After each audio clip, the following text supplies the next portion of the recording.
வாழ்க இவ்வையகம் வளத்துடன் வாழ்க வாழ்க. வாழ்க இம்மாநிலம் ஆழ்ந்துணர்ந்து அமைதியாக. அன்பர்களே, மார்ச் 17 இன்றைக்கு பகைவனுக்கு அருள்வாய் என்று பகருகிறார் தத்துவஞானி வேதாத்திரி மாமுனி அவர்கள் தன்னுடைய வாழ்க்கை மலரில். பாரதியாரின் கூற்று இது: பகைவனுக்கு அருள்வாய் நன்னெஞ்சே, பகைவனுக்கு அருள்வாய்.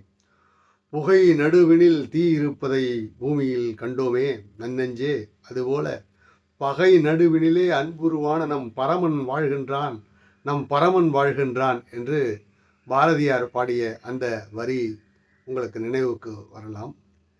அருள் தந்தை தத்துவஞானி மாமுனி அவர்கள் சொல்கிறார், பகைவனுக்கு நீங்கள் வாழ்த்துதான் சொல்ல வேண்டும். ஏனென்று சொன்னால், ஒன்று, ஒரு மனிதன் செய்த தவறுக்கு, அது எண்ணிய எண்ணமானாலும் சரி, சொல்லிய சொல்லானாலும் சரி, செய்த செயலானாலும் சரி, அதற்கேற்ற விளைவினை அவன் அனுபவித்தே தீர வேண்டும். அது துன்பம்தான் அனுபவிக்க வேண்டுமென்றால் அதை யார் மூலம் நிறைவேற்றும் அந்த இயற்கை?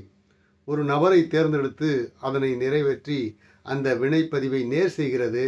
எனவே அந்த வினைப்பதிவை நேர் செய்ய உங்களுக்கு கடவுளாக வந்தவர்தான் உங்கள் பகைவர், இன்னல் புரிவோர் என்று எடுத்துக்கொண்டு அவர்களை நீங்கள் வாழ்த்த வேண்டும் என்று தத்துவஞானி வேதாத்திரி மாமுனி அவர்கள் கூறுகிறார். தவத்தின் முடிவிலே இன்னல் புரிவோர், எதிரிகளாக நினைப்போர் எவரேனும் இருந்தால் அவர்களும் திருந்தி நல்வாழ்வு பெற கருணையோடு வாழ்த்துவோம் என்று அற்புதமாக வடிவமைத்து தந்திருக்கிறார். ஏனென்று சொன்னால், ஒன்று, அவர்கள் உங்கள் வினைப்பதிவை களைய வந்த கடவுள் என்பது.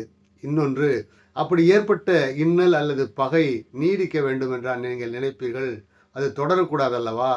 தொடரக்கூடாதென்றால் அது இந்த வாழ்த்தின் மூலமாகத்தான் சாத்தியமாகும்.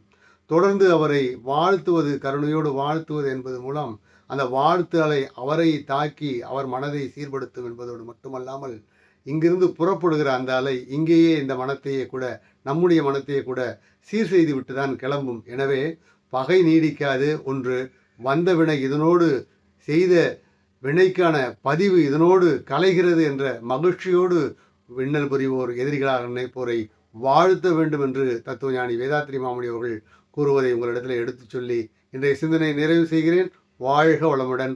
மகிழ்ச்சி.